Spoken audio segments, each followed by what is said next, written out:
Let's analyze and summarize the 8-hour debate between Jordan Peterson and Sam Harris on the merits and demerits of religion. Jordan Peterson will be arguing in favor of religion, while Sam Harris will be against. To add clarity to the summary, we won't look at all the points made by both debaters in chronological order. Rather, we will deal with each of the macro arguments we managed to locate one at a time. We start off the debate with Jordan Peterson doing a great job of finding some points of agreement that form a small foundation onto which both debaters can build their argument. There's two things you want to avoid, two catastrophes, let's say. One is the catastrophe that you identified with religious fundamentalism, and the other is the catastrophe that's associated with moral relativism. Is that reasonable? Yeah, that's good. And that's something that I think we really agree on. The less undue suffering in the world, the better. Is that also reasonable? Our job is to discover just how good life can be and just what variables are making it needlessly horrible, and to mitigate all of that and live in a better and better world. Okay. Well, so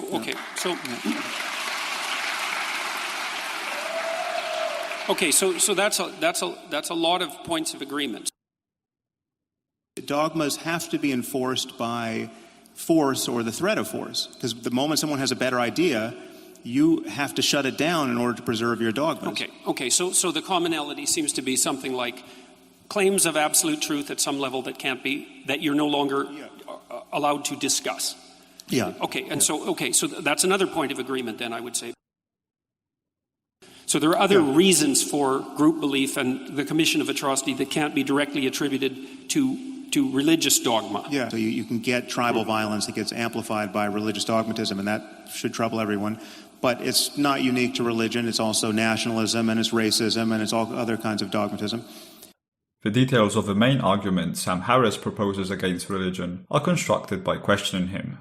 What you're saying is that the reason to fear religious dogma is really on the dogma side and not the religion side, which at least leaves open the possibility that something could exist over on the religion side that doesn't have that characteristic, right? That often they travel in tandem, but that the thing to fear is not the religious belief, it is the dogmatic nature of the way it is conveyed. Is that fair? The other way to say that is the only thing that's wrong with religion is the dogmatism. Dogma is a good word, specifically within Catholicism, and the notion that you must believe things on faith, that is in the absence of compelling evidence that would otherwise cause a rational person to believe it, that in a religious context is considered a feature, not a bug. Elsewhere we recognize it to be a bug. We also discover Jordan Peterson's starting position throughout the discussion. The easiest way to showcase it is through the steelman given by Sam Harris at the start of the second part of the debate. Clearly, I don't understand how valuable stories are, how deep they go, the degree to which stories encode not only the wisdom of our ancestors, but quite possibly the wisdom born of the hard knocks of evolution of the species. And there's a class of stories that are religious stories, and they're religious for a reason, because they're dealing with the deepest questions in human life. This is not knowledge we can recapitulate for ourselves easily. And so we edit or ignore these ancient stories at our peril. How did you feel about his encapsulation of yours? Well, I'm convinced, man. Sam Harris will go on a series of offensives against this argument. The first type constitutes in trying to get Jordan Peterson to admit that some stories in the Bible are wrong. Christianity is actually a cult of human sacrifice. Christianity is not a religion that repudiates human sacrifice. Christianity is a religion that says, actually, no, human sacrifice is necessary, and there was only one that, in fact, was necessary and effective, and that's the sacrifice of Jesus.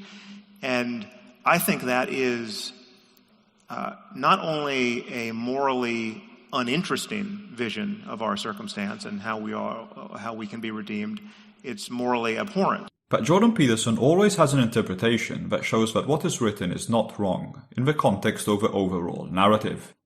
But, one of the things that you see happening in the biblical narrative, which is extraordinarily interesting, is that you see echoes of child sacrifice at the beginning, but what happens is the sacrificial notion gets increasingly psychologized as the story progresses.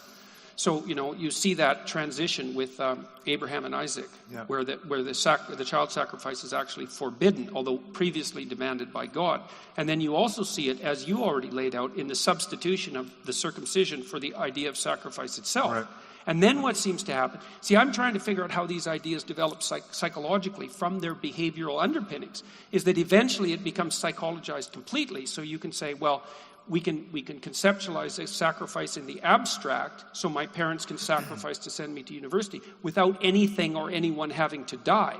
It transforms itself from something that's enacted out as a dramatic ritual into something that's a psychological reality. What looks to me like what happened is that after we observed that people who were capable of delaying gratification sacrificed things that they valued in order to obtain a future goal, and it worked, that we started to codify that as a representation and then started to act it out.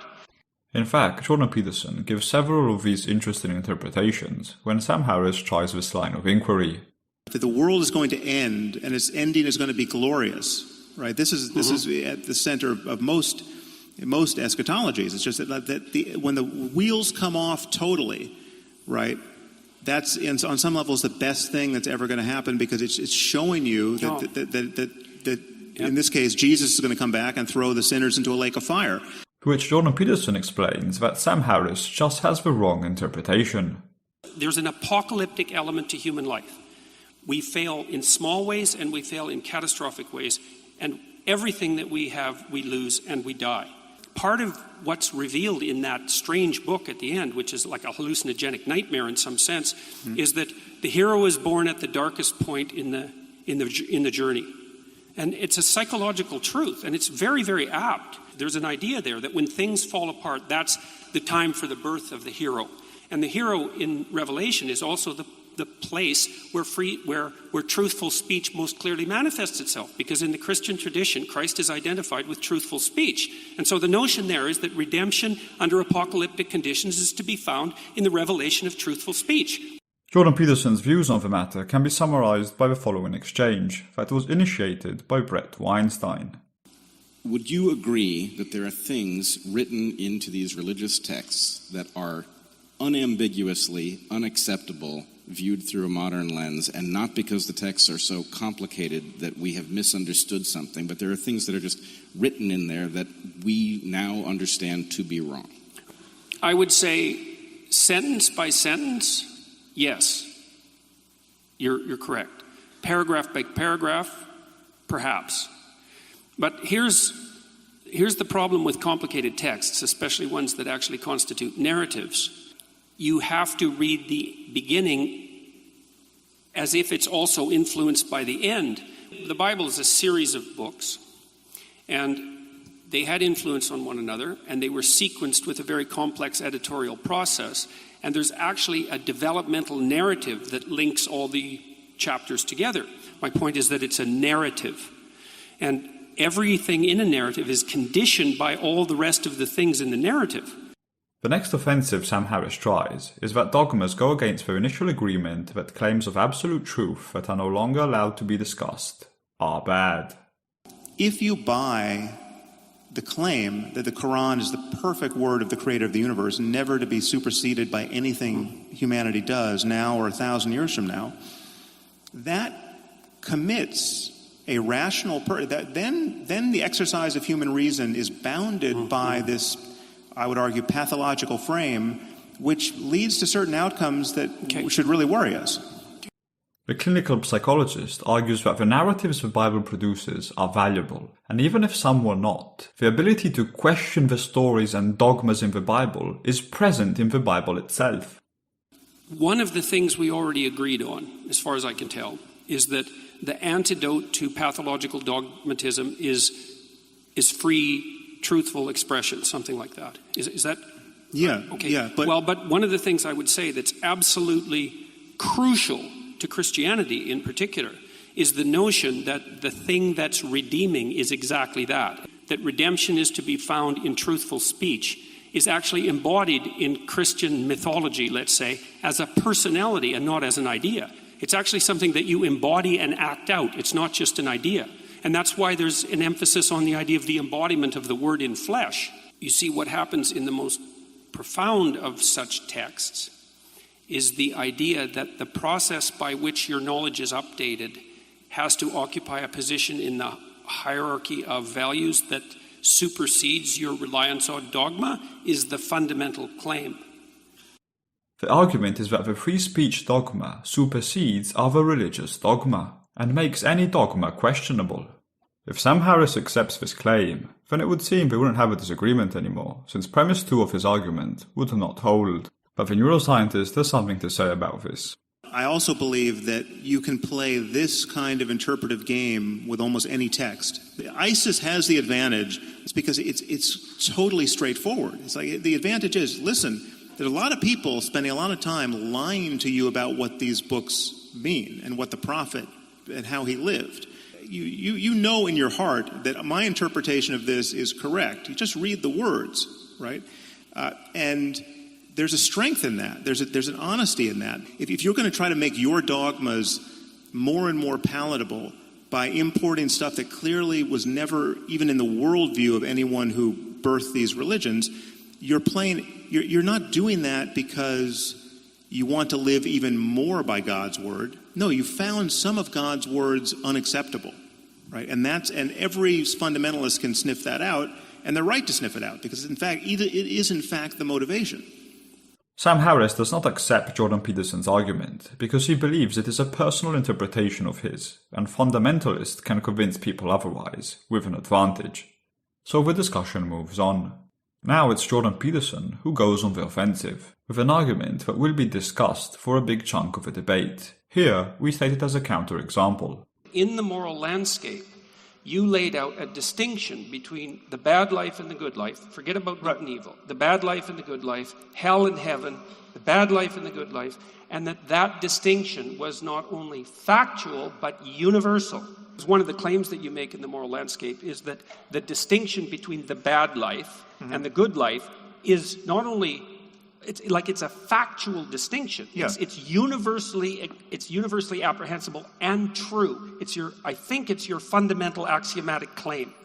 If it's a statement of faith and it's in the value domain, how is it derivable from facts? The author of The Moral Landscape gives 2 main rebuttals.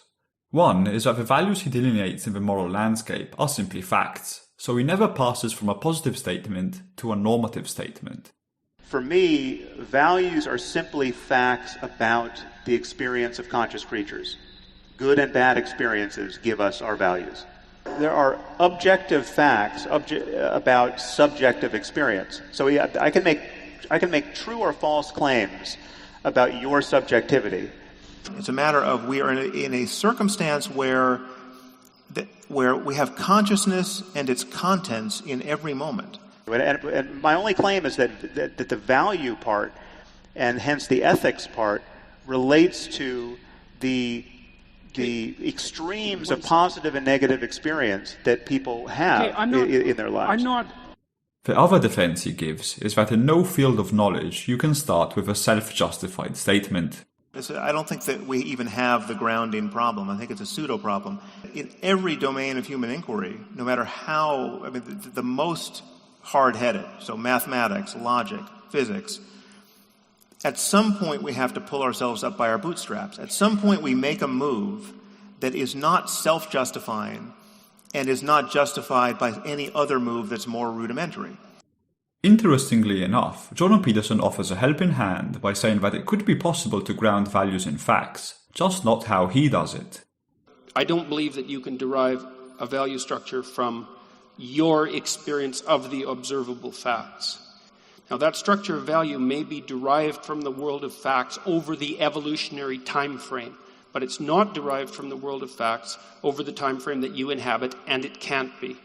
See, I think the manner in which facts are translated into values is something that actually evolved, and it evolved over 3.5 billion years, the 3.5 billion years of life, and it built the nervous system from the bottom up, and it built this reducing mechanism that takes the infinite number of facts and translates them into a single value per action, and it does that in layers. And so there is a relationship between the world of facts and the world of values, and there has to be, but it isn't derivable one-to-one in the confines of your single existence through pure rationality. Another argument Sam Harris makes throughout the debate is that we can maintain the power of stories and heuristics without religious dogma. He often constructs this claim as a counterexample. Paradoxically, real magic is fake magic, and fake magic is real magic. The only real magic in the world produced by magicians is the fake magic, where the magician, like someone like Darren Brown, will tell you, actually, no, I can't read minds, and I did put the rabbit in the hat, and this is fake, but the surprise is that even knowing it's fake, you can't understand how this effect is being achieved. Now we're on 7-second half. The cup's all loaded, 3 balls on top. Center ball is in a cup. Each of the side balls, we put them away. We don't need any more. We have 3 duplicates. Center cup, we come over here. This is not juggling. This is called misdirection. For look over here, tells us his final ball under, 1 bird to this side. And of course, for the finish, it's an American baseball. And what I worry with the power of story, the power of metaphor, and the religious anchoring there is that the leverage and the utility can be had even while acknowledging the real mechanics of it, the fakeness of the magic. My concern is that you could do exactly what you do with religion with astrology. Almost everything you say about religion, it's the fact that it has organized human thinking for thousands of years, that it's a cultural universal, that every group of people has given rise to some form of it, that it has archetypal significance, that it has powerful stories. All of that can be said about astrology. I'm not minimizing the power of stories. Right? I'm saying we can understand their power without recourse to believing things we shouldn't believe. This ties into the concept of metaphorical truth they briefly touch upon. So the idea of metaphorical truth is the idea that there are concepts which are literally false, that we can falsify in a scientific, rational sense, but that if you behave as if they were true, you come out ahead of where you were if you behave according to the fact that they are false. For which Sam Harris gives us an example. The idea that anyone who's worked with guns at all must have heard this admonishment to treat every gun as if it is loaded. So if I had a gun here that I wanted to show Brett, if I know anything about guns, I'm going to make damn sure that it's unloaded, right? I'm going to pull back the slide, I'm going to drop the magazine, pull back the slide, check the chamber, and do this in a redundant fashion that really looks like I'm suffering from obsessive-compulsive disorder. I mean, it is truly redundant. And then I'll hand it to Brett, and if Brett knows anything about guns, he will do the same thing, having just seen me do it. And if he hands it back to me, again, I will do the same thing, even though there may be no ammunition around. And when people fail to live this way around guns, they, with some unnerving frequency, actually shoot themselves or people close to them by accident. Yet, if someone in the middle of this operation came up to us and said, actually there's a casino that just opened across the street that will take your bets about whether or not guns are loaded. Would you like to bet $1 million as to whether or not this gun is loaded? Well, of course, I would bet those $1 million every time that it's not loaded because I know it's not loaded. So there's a literal truth and a metaphorical truth, otherwise known as a very useful fiction, which in this case is actually more useful than the truth. Essentially, Sam Harris is arguing that you can have metaphorical truths or valuable stories without religion. But Jordan Peterson argues that stories born out of only rationality are not compelling enough. If we can't transcend the language of the merely rational and move into an intense conversation about good and evil in some senses, metaphysical realities, we can't enter a realm of seriousness, conceptual seriousness, that's of sufficient depth to help heal someone who's been touched by malevolence. And so we have these limits on rational, and the reason I'm making this case is because we've already identified another limit of rational discourse. It's like it doesn't have the motivating power of great fiction and great literature and great poetry, but it also doesn't have the healing power of language that takes the ethical realm to its extreme. Which brings us to the following counter-argument. Atheism is a doctrine of negation. What evidence do we have that a merely secular representation, a rational representation of our ethic, is going to provide us with the motive force that would be sufficient for us to do such things as identify what's valuable about our culture and be motivated to sufficiently protect it. Consequence would be that we would be awash in both nihilism and totalitarian bloodshed, and that is what happened in the 20th century. But Sam Harris believes that the 20th century is an example of how religion is bad, not atheism. The idea that Stalinism and Nazism and fascism were expressions of atheism simply doesn't make any sense. I mean, in the case of fascism and Nazism, it doesn't make any sense because the fascists and the Nazis, by and large, were not even atheists. I mean, Hitler wasn't an atheist, and he was talking about executing a divine plan, and he got lots of support from the churches, and the Vatican did nothing to stop him, and fascism, as you know, coexisted quite happily with Catholicism in Croatia and Portugal and Spain and Italy. So, but even in the case of Stalin, what was so wrong with that situation were all of the ways in which it so resembled a religion. You had a personality cult, you had dogmatism that held sway to a point where apostasy and blasphemy were killing offenses. You know, the people who didn't toe the line were eradicated. The second to last macro argument that occurs ties into these same themes. Democratic institutions not only grew out of the Judeo-Christian substrate, but that they're properly ensconced within that substrate. But I'm also perfectly aware that not every religious or poetic system gives rise to democratic institutions, first, and also that there are Christian substructures, maybe the most obviously in the case of the Russian Orthodox Church, right, where the same metaphysical principles apply, but out of which a democracy did not emerge. And so it does seem to me that what we have in the West is the consequence of the interplay between the fantasy-predicated, poetic Judeo-Christian tradition and the rational critique that was aimed at that by the Enlightenment figures. And that seems to me to mirror something like the proper balance between the right hemisphere and its poetic imagination and the left hemisphere and its critical capacity. And so I would agree with you that the poetic imagination and the ground of religious revelation is something that can lead people dangerously astray. But I would say at the same time that it constitutes the grounds of our initial exploration and that it's actually ineradicably necessary. For which Sam Harris points out that it's a fallacy to think that only because genetic accounts of an issue may be true, they are also conclusive in determining its present merits. I think this is an instance of what's called the genetic fallacy, the idea that because something emerged the way it did historically, as a matter of historical contingency, it is good, the origin is in fact good and worth maintaining, or that it was in fact necessary, that we couldn't get these good things like democracy any other way, or were unlikely to. In the final argument we will look at, Jordan Peterson essentially argues that Sam Harris is making a composition fallacy. That is, although there may be some parts of religion that are bad, the dogmas, it doesn't make it bad as a whole.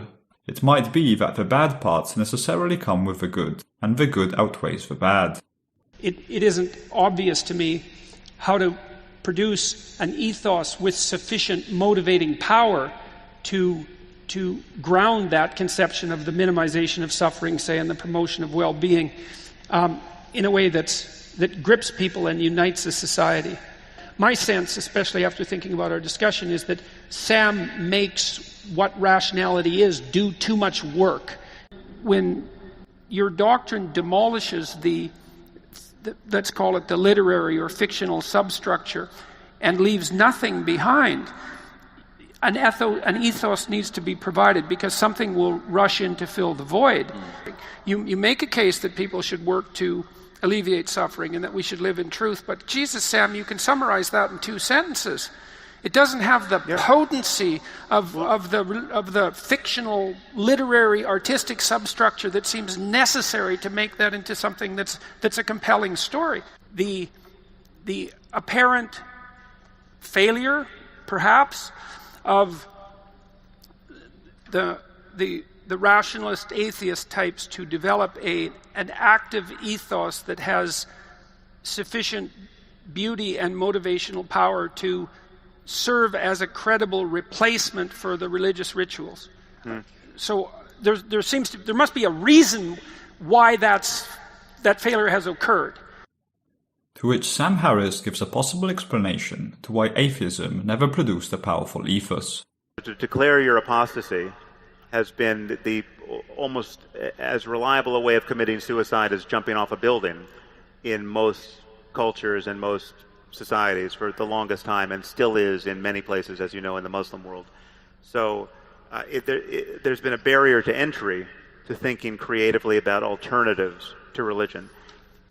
Subsequently, he also explains that he doesn't believe atheism would leave a void. I simply don't think that's the case. I think there's so many things we outgrow, both individually, in our own childhoods, and culturally, that where there is no void left. There's no Santa Claus-shaped void, because there really is no leap. There's no global leap to pure rationality. There's this incremental erosion of religious answers to terrestrial questions. All in all, the debate analysed was good-willed, nicely structured, and had some well-articulated interesting points on tricky subjects. The uses of improper rhetoric or logical fallacies were few and far between. Unfortunately, the length of the conversation had the side effect of bringing the debaters to sometimes repeat their arguments.